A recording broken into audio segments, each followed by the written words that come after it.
Hello everyone and welcome to NC3T's webinar, part of our Brown Bag webinar series. Today we're focusing on meaningful career awareness.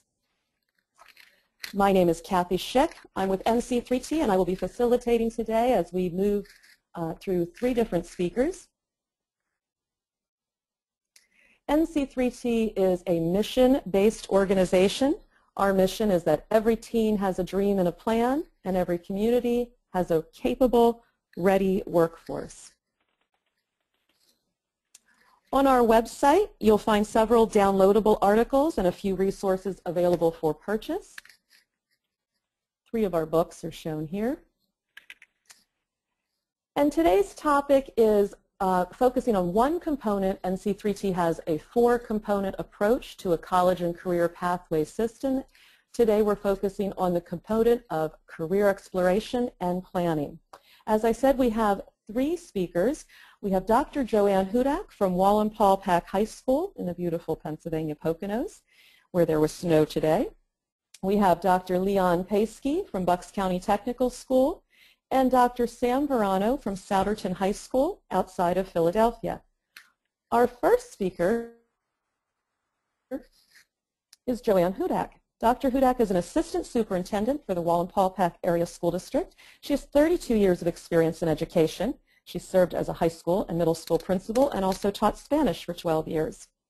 Dr. Hudak is an adjunct professor for Wilkes University, and she is deeply involved with regional workforce and economic development, serving as the chairperson for the Wayne and Pike County Workforce Alliance. She's also the chairperson for the local chapter of the American Red Cross, a member of the Wayne Memorial Hospital Board of Trustees, coordinator for Senator John Blake's E2 Education and Economy Summits, and numerous other regional boards and committees. Welcome, Joanne. Thank you, Kathy. And Candace, how's everybody today? Great, because we don't have snow like you do. Oh, I don't want to talk about it. Well, with that, if I can greet everyone, and I think what's really important about the three districts you'll hear about today is that we are all very different. So just a quick little background on our district. It is Wallenpaupack area. We are lakefront on gorgeous Lake Wallenpaupack in the Pocono Mountains. But a little bit about our district. We are a rural community. We have about 3,100 students. We've seen a 1,000 student decline in the last 6 years due to lack of opportunities, jobs, et cetera, in our community, so greatly concerning. We are 320 square miles. And we bus, I love to give this figure, 10,000 miles a day. We have 77 buses and 55 vans. Contrary to what a lot of people think about us, because we do very well academically, we are about 55% reduced in free lunch and close to 20% special education.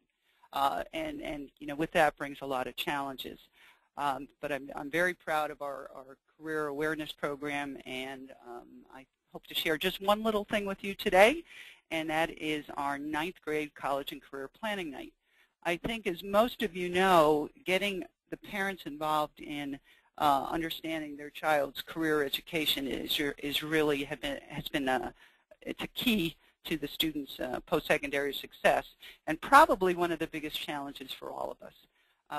We have a generation of parents, you know, myself included, the baby boomers, and who really think that all kids should go to four-year college. And you know, that's really a good thing, that we want our kids to do something in post-secondary, but we've totally lost focus of other opportunities, whether two-year programs, certificate, and we're not relating, you know, college to real opportunities. You know, what are the projected you know, jobs of the future, particularly in an area.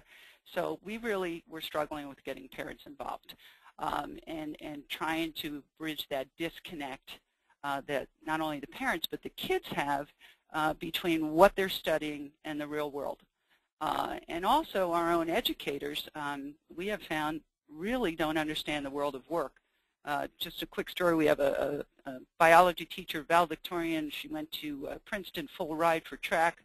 She waitress part-time. You know, she shared with me, she goes, I really don't know where kids would use what I teach.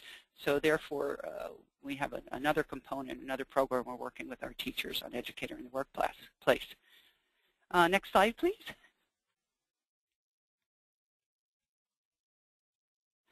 So, traditionally, when we have parent night programs, very few parents come out. And the parents that, again, I go back to our reduced and free lunch number. A lot of our parents, live almost an hour away. They have trouble getting up to our high school.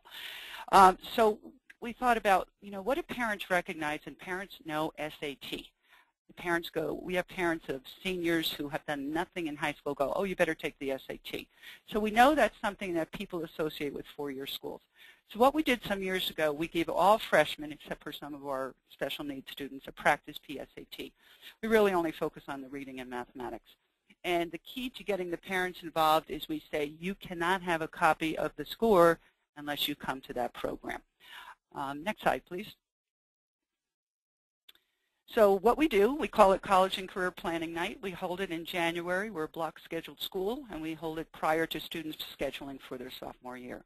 We use Triumph software, which is very, very inexpensive and very easy to use to administer our practice PSAT in the fall. They are administered online. There are Scantron available. And what comes out is a really nice practice one-pager that for each student that says, here are your strengths, here are your weaknesses, and kind of some links to either online or workbook activities the student can do to improve. And teachers use the data, obviously, to look at strengths or weaknesses of either a kid or a total group. I think I have one more slide here. So, boom, what a success. Our first year, out of a class of 300 and something, we had 280 parents attend. So it's absolutely amazing. We hand out the child's one-pager. We go over high-priority occupations, high-demand careers regionally and across the Commonwealth. We give examples of four-year tuition and board costs, and I will tell you that's when you hear the biggest gasp from the audience. It's like, per year? And we also show examples of two-year and certificate program and costs. We like to then put up a spectrum of SAT entry scores for a range of schools. So we'll do everything from Sarah Lawrence to Bloomsburg University, East Stroudsburg, some of the schools our kids go to. And we tell the parents, now look at your child's score. All right, you want your kid to go to Harvard Med, and they are barely, they're got 400 on the math. So we try to connect it to, if you have that goal for your child, then you want to make sure that you are heavily engaged in their career planning, and particularly with selecting courses. And we have found that we have more and more parents and kids who are thinking, maybe I'm not going to Harvard Med. And through our job shadowing and internship programs, they're looking at kind of different experiences. But it's really kind of a reality check. And I like to use my own daughter as an example. Valedictorian, perfect SAT scores, rejected by every Ivy League school, which I was very happy about. So that's kind of one of those it's a hook for parents. It's eye-opening.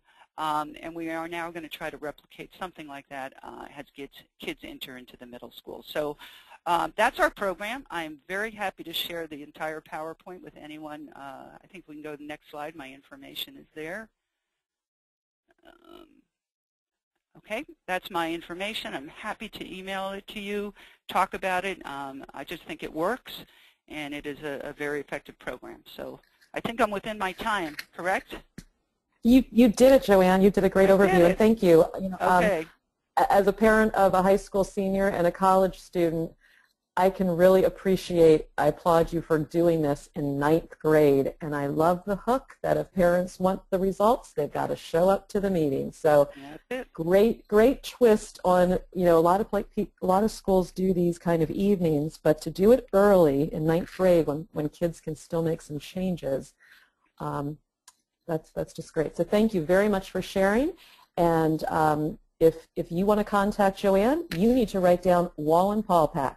So I hope I did spell it right, didn't I, Joanne? It's correct. Okay. All right.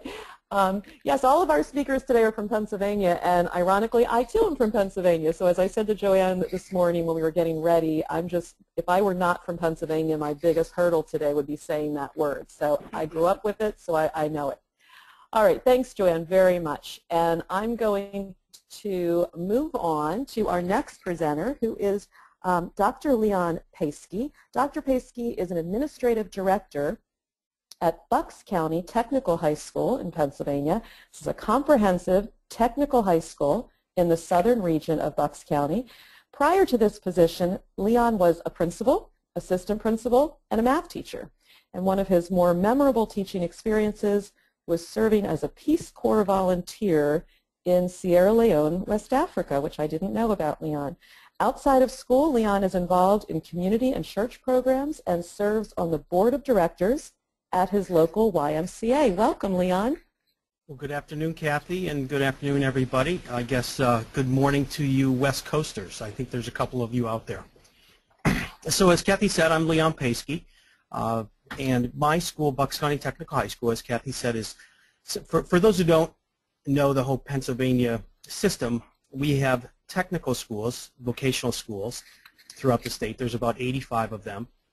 And our school in particular, there's about a dozen schools like ours, which is what we consider a comprehensive technical high school. In other words, our students come here in 9th grade, and they do all of their academics with us, and they do all of their technical program with us, their vocational programs with us.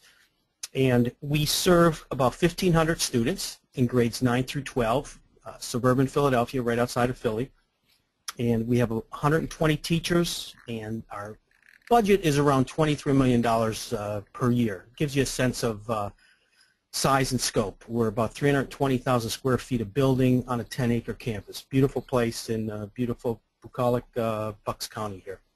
So, and the way our system works, too, at the school is half of our school, our 9th grade and our 12th grade kids, are together for half of their high school career on the technical side of the house, as we say. And the other half of the school is doing academics in a 4x4 block. And we do that, it's an A-B schedule, just elongated. For 6 days they do their technical studies, and then in 6 days they flip-flop and they do their academic studies. So that's how our school works, for a quick overview. Kathy, we can flip over. So something that we have always emphasized, and we started in 1958 as a career and technical school, is preparing teens for careers. And then quite honestly, when you think of education in general, that's what we're all trying to do. And as Joanne Hudak mentioned, it doesn't matter if our kids are, we're getting kids ready for careers right out of high school. We're getting kids ready for careers if they want to go for, say, a 1-year certification program. We're getting kids ready if they want to go to 2 years at a community college, or they want to do 4 years or 6 years, whatever it is. Our goal at our school really is to focus our kids on careers. And we've really worked hard over the past 10 years to get sustainable career awareness activities, not only at our high school, but at the feeder middle schools, the schools that feed into us. And there's about 20 middle schools that feed into our school. So certainly what we've been doing over the years is partnering with many, many different organizations. Our local Chamber of Commerce is one of our biggest advocates and supporters, along with all the local businesses and industries. So, are you ready? I'm sorry. Oh, so I am. So one of the things that we've really spent some time on is making sure our middle school kids are aware of not only what we do at our school, but what careers are in general. We've developed some good mentorship programs. I'm going to specifically talk about our freshman career exploratory program in a minute, and we also work a lot with leadership camps, and I'm sure that's not all that uncommon that we promote and support leadership camps. So when you look at that other part of the slide there, we focus kids in 8th grade, and we do those items listed there, working all the way up to paid co-op experiences. So let's focus, what I want to focus on today specifically is our career exploration program for the kids in their freshman year, their 9th grade year. So when kids attend our school, they begin choosing to attend our school in 8th grade. They apply to our school. We're a public school, and we serve 6 school districts in the region. It's a consortium model, and so the students apply to our school, and we look at grades, attendance, discipline. We cannot take the best students, say it's not like a college admissions process, but we do have the kids fill out applications. And the kids might say, I want to come to our school for plumbing, I want to be in the automotive world, or I want to be in web design. We listen to what they say, but then we get every student in the school, every 9th grade kid, to go through and visit all of the technical programs that we offer, and there's 30 of them. And they spend 2 half days throughout the year doing this. It's the first part of the year. Really, 2/3 of the year is spent on the kids exploring, visiting all the different technical programs that we offer. On the other half of that day, kids are working on career assessments. They're doing remedial work through the whole No Child Left Behind process that we all have to deal with, and working on career skills, the soft skills, etc. So at the end of their career exploration process, again, we in fact, we just placed all of our 9th graders into their majors, into their area, their technical area. So at the end of that process, students are then placed based upon how well they are doing grade-wise, how is their attendance, how is their discipline. That gets put into a formula. The kids are well aware of this formula, and those students who score the highest in those categories will end up getting their first choice. And as you can see there on the slide, 90% of our students, 90% of the freshmen, I should say, either get their first or second choice, and 95% of the kids get their first, second, or third choice. For those 5% that aren't getting those first 3 choices, that's always difficult for them, and sometimes they end up going back to their sending school districts, their academic high schools, to finish up their 10th, 11th, and 12th grades. But for the most part, this process really works out well. It's amazing. I'm shocked every year that we get these numbers. But what it has been able to do for us, and really for the kids, is it gives them a better understanding of what it is they want to do. Like I said, some kids will want to go into plumbing at our school just because, you know, their father's a plumber, their grandpa's a plumber, and this is what they're going to do. And many times that doesn't change. But on I don't want to say very, but oftentimes kids will say, well, I want to go into the small engine repair class that we offer, but they don't know anything about it. And then next thing you know, once they go visit our diesel program, well, they really want to end up working with diesels, big engines, big heavy equipment, and so that's where they end up going and getting placed. So the process itself really works well. Our kids take it seriously, even if they're in a program that they have no interest in wanting to be in. They realize because of the grades, attendance, and discipline, they need to do well in that class, so it really helps our teachers with classroom control and management. So again, that's worked out well. I'm happy we're doing what we're doing. And the next slide shows some of the key players involved with all of these processes. That's the Workforce Investment Board. All of us in Pennsylvania have that. We have a large grant that feeds into us, which we don't get the lion's share of that money in the 21st Century Grant, but we do get some. Like I said, our Chamber of Commerce is involved, our community college is involved with our career exploration processes. Along with that, we've really worked hard at developing a strong partnership with Thaddeus Stevens College, which is about 2.5 hours away from here, from where we are located, but it is a post-secondary technical college. So everybody, thank you. And again, if you have questions, let me know. Thank you, Leon, and Leon's contact information is right here. I just want to say, Leon, as someone who has worked in a large career and technical center that did not use this model, where the students did not get to see all of the technical programs before making their decision, I know there were some teachers who felt they could not fill their programs simply because kids just didn't know what their program was, like you know, manufacturing and things that some parents just didn't know how to explain that to their children, or the kids didn't use that as one of their 3 rotations. But in your system, it's very equitable, so every student sees every program. It's equitable, if I could just add, it's equitable in the sense that you're right. Every kid sees every program. Also, the teachers see that as being equitable to the teacher. Right. And here's the biggest thing, the most important thing when we focus on kids. We only have 2% of those kids, those freshman kids, looking to transfer into a different technical program after this occurs. So incredibly low number of kids wanting to transfer once they're placed. So you do that work up front, and it saves you a lot of transition for students later on when they're in a program. It gives kids a real experience about what their careers, what their careers might be. Right, right. I wish they had something like that for adults who are going through career transition. I would love to just go dabble in 30 different careers for a day each. Right. All right, thank you, Leon. Thank you. Appreciate it. And our next and final presenter is Dr. Sam Verano. And Dr. Verano has been principal of the Souderton Area High School, a grade 9 through 12 school in the Souderton Area School District for the past 11 years. Souderton is located about 45 minutes from Philadelphia. Dr. Verano is currently an adjunct professor at Lehigh University's College of Education, as well as being principal at Souderton. And during his 11 years as principal, the school has progressed from relative obscurity to U.S. News and World Report's number 26 ranked high school in Pennsylvania and number 2 ranked in the education-rich Montgomery County in 2012. Dr. Verano was named Pennsylvania's 2011 MetLife NASSP High School Principal of the Year, recognizing his leadership that has fostered an organizational learning culture yielding excellent programs and high school achievement.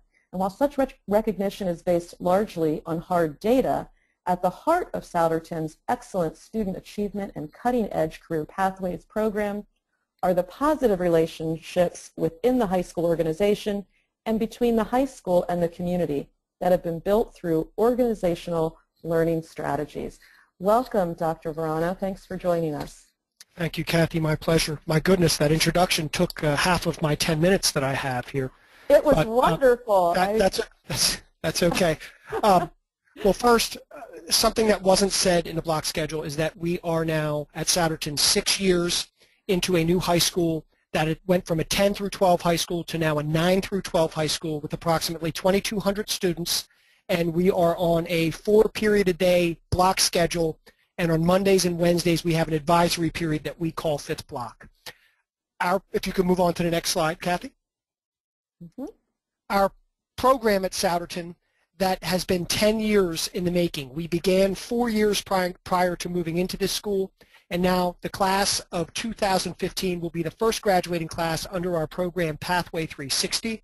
And the reason that we have named it Pathway 360 is because the goal of the program is to help our students set future goals and work toward them by systematically, constantly having conversations with them about their goals in a variety of ways. And the 360 comes from, we know that we need to circle all of our stakeholders to do so, with a huge reliance on our incredibly benevolent community and business organizations in Souderton.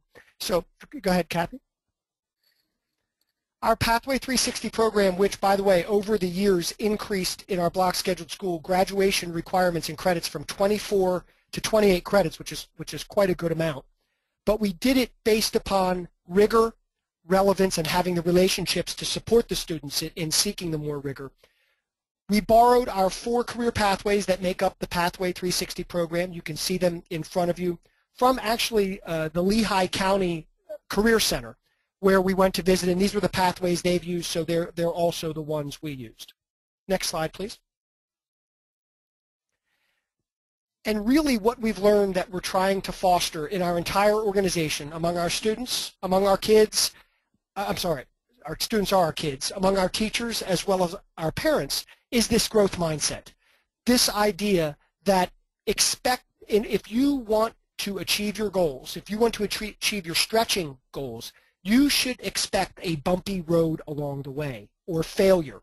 And if you don't experience some of that failure or some obstacles, you're probably not trying hard enough or taking enough risks. That is the overall mindset, if you will, that I believe we've been quite successful in establishing in our school, and that's what those conversations about future goals are about, helping students understand that regardless of what process or how much planning that they have done, things aren't always going to go the way they hope, and we're hoping that we can educate them on what to do when that happens, which includes during their freshman year of college, oh my goodness, I now think I want to change my major. We're hoping that we're inculcating in them those ways of going about dealing with the obstacles. Next slide.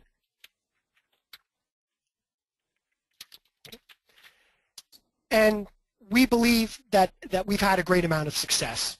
At the heart of our Pathway 360 program is the internship, which students undertake sometime between the summer of their sophomore year, after their sophomore year, and prior to their senior year.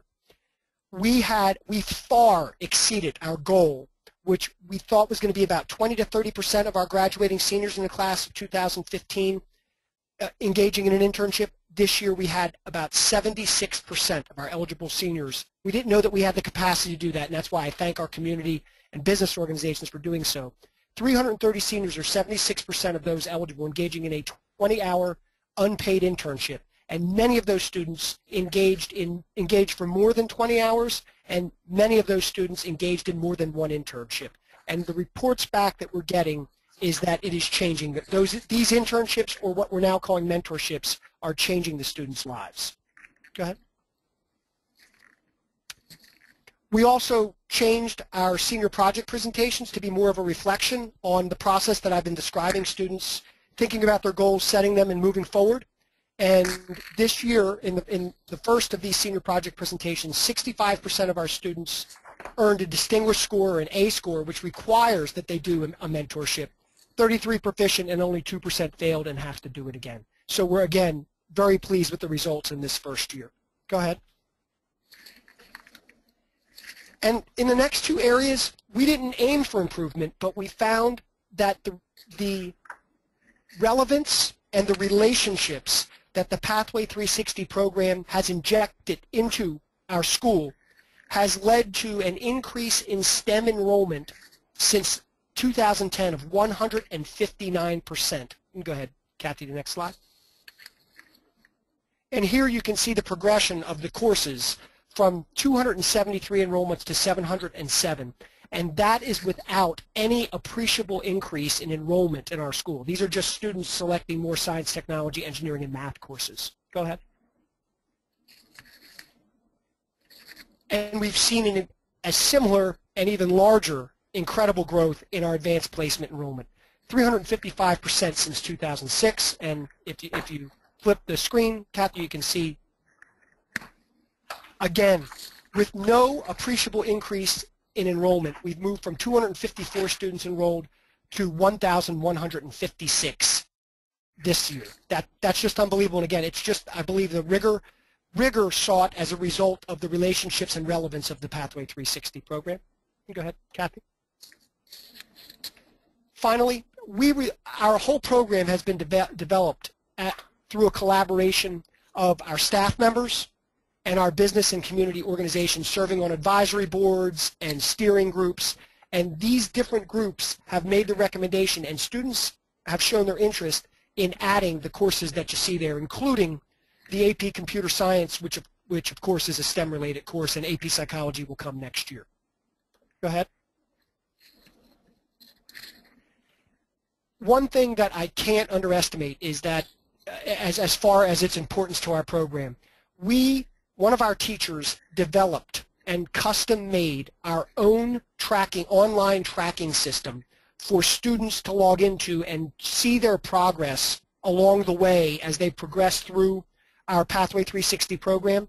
We at first tried to use Bridges, which many of you across the country may even know, and they just weren't able to customize enough for us, so we developed our own system. And it is this pathway tracker that has replaced, among other things, our program of studies.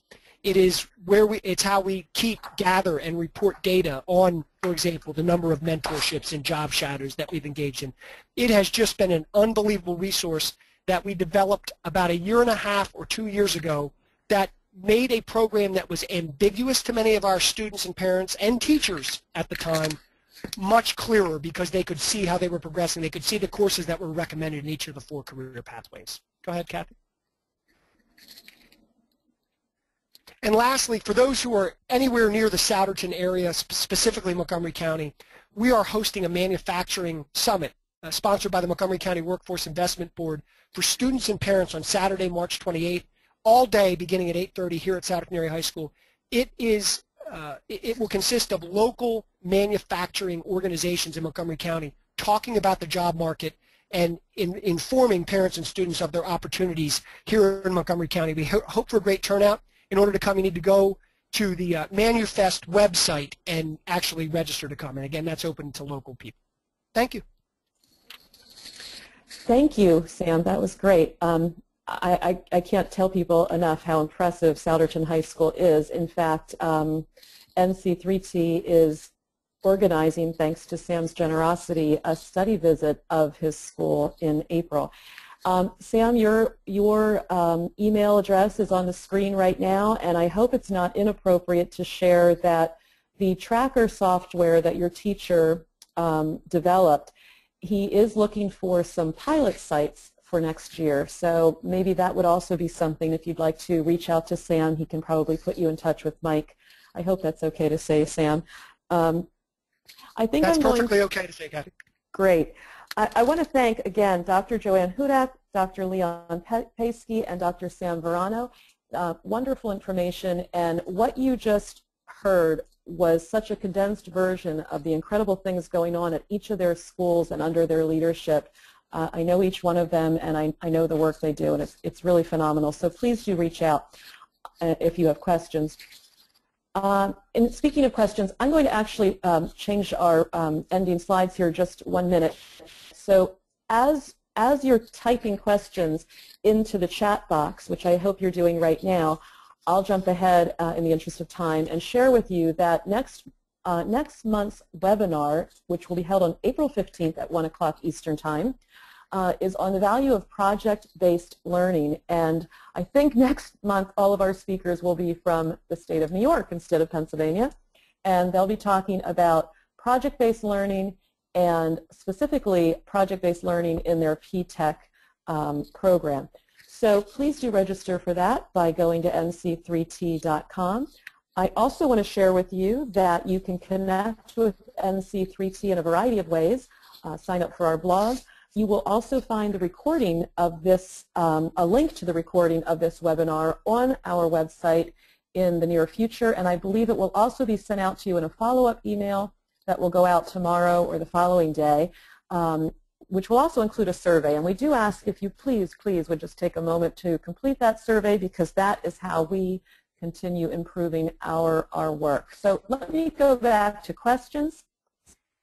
And Candace, if you can help me, I have one question that I saw for Joanne, and the question was, can you speak just for a moment about the cost of the testing and who absorbs the cost, that all ninth graders are taking that assessment, who's paying for it?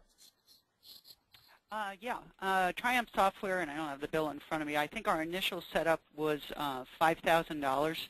And then we now have like an annual fee. So it's not super expensive, but I can get you that information. We found we were using Scantron in the beginning, so we had the cost of all that. But the online is pretty easy, and we are just absorbing it through our district tech budget. But I can get you more information if you just drop me an email. Thank you. Kathy, this is Candace. Let me just jump in. There's another question for Dr. Hudak. They were looking for Dr. Hudak to provide any numbers of students who enrolled before and after the PSAT was implemented. Not sure I understand the question. Who enrolled in what? Am I missing something? Maybe what happens to students if they missed it? Is that what if they missed the practice test? Mm-hmm. Oh, yeah, we do arrange for makeups for students who are absent. Great. Yeah, our high school tech coordinator, she's been terrific. She'll just arrange to get the kids in to take it, so that hasn't been an issue. Leon, I have a question for you. What about students who move into your school who are not ninth graders? How do they select their technical program? students who move in either after the placement, whether it be at the end of a 9th grade year, which is incredibly uncommon, but we do get some kids coming in 10th grade, very few, because we really don't have many seats available for kids once they pass 9th grade. But for those who do, it's more of a traditional model, what I'm saying traditional model from what I've seen, and that is the kid says, well, I think I'll like plumbing, and that's where we place them. They really don't have that opportunity, nor do we take the time to go through and run them through the 30 different programs. If a kid does want to see a couple different programs, we certainly arrange that, but that's a case-by-case basis. Mm-hmm. Thank you. Sam, a question about the Manufacturing Summit. The question is, do you offer manufacturing courses for your students? In other words, I guess the connection between encouraging them to go to the summit and what do you offer them if they're interested in manufacturing? That's a good question. Well, certainly at our partner, North Montco Technical Career Center, our Technical Career Center school, they offer a ton of manufacturing options, from mechatronics to all your typical type manufacturing trades. And here at the high school, it's anything that relates to manufacturing. We have a pre-engineering and an electronical and mechanical engineering courses, as well as a robotics club here, as well as our typical, if you would, wood shop and metal shop, all of which somewhat are pertain to manufacturing. So yes, we do, and we're trying to get our students more interested and make those courses more relevant to them. Sam, is this is my own question now, but is this the first year for this summit? It is actually the second year for the summit. Last year it was hosted at Montgomery County Community College, which quite frankly is a little more centrally located than is Souderton. And because of our facility and because of our program, quite frankly, I think that the Montgomery County Workforce Investment Board and other partners thought that this would be a good place to host this particular event. So we're hoping for a great turnout. And I'm asking this for schools who may be on the line and may be interested in doing something similar. We keep hearing that manufacturing is such a need for training in this country. Is this set up as sort of information booths, or is it set up as sessions that parents and students can go through to learn more, or what's the format of the event? All of the above. There'll be information booths. There'll be set presentations. There'll be, I believe, set kind of roundtable type town hall meeting type discussions. There'll be demonstrations. There's a free lunch. Wow. Among other things, lead county commissioner Josh Shapiro will be here promoting the event. It was really well attended last year, but it was during the school day at Montgomery County Community College. This year it's on a Saturday here at the high school, so we'll see how it goes. It really is designed to show the tremendous amount of opportunity in the area of manufacturing, where there are jobs that our local manufacturers are finding they can't fill with qualified people. Exactly. And just, again, parents, I include myself in this, really don't know how to explain I don't know enough about the careers associated with manufacturing, so great opportunity for parents and students. Thank you. Candace, do you have any other questions that I may have missed? Yes, there's one for Dr. Paskey. It says, would Dr. Paskey be willing or able to share a sample teacher schedule so that the audience can see the logistics of how courses are scheduled? Sure. I can certainly share that. Maybe I can send it over, Candace, to you and Kathy. But in terms of the logistics for the, I'm assuming what we're talking about is a 9th grade rotation. It is on one. It's on one big spreadsheet, and the kids go around in groups of about 15 kids. It's really separate from your typical high school schedule. It kind of lays on top of the high school schedule. And the kids who are in the 9th grade exploratory program, they're rotating in these classes with the seniors. And really what the teachers have found works very well is some of the seniors will end up being kind of the guides and the mentors for the kids in 9th grade. Works out well. And then the teacher has the 12th grade kids all by himself or herself for the other half of the day. But I can certainly send that schedule. It's really a grid full of numbers, kind of just listing what group goes to what area. All right. I will be able to post that, and I'll send that out in the follow-up email. So. Yes, and the emails that I'm showing you right now are Hans and Brett, but Candace and I can also be reached at Candice, K-A-N-D-I-C-E, at NC3T.com, or me, Kathy, K-A-T-H-Y, at NC3T. Again, I want to thank our speakers so much for giving your time, not only for today, but for preparing your presentation, for practicing the webinar with us. We greatly appreciate it and all the hard work that you do. Candace, did I miss anything that needs to be said before we wrap up? I do know that somebody else asked if it's possible to see their pathway tracker. And maybe that was answered. Oh, I'm so excited about that.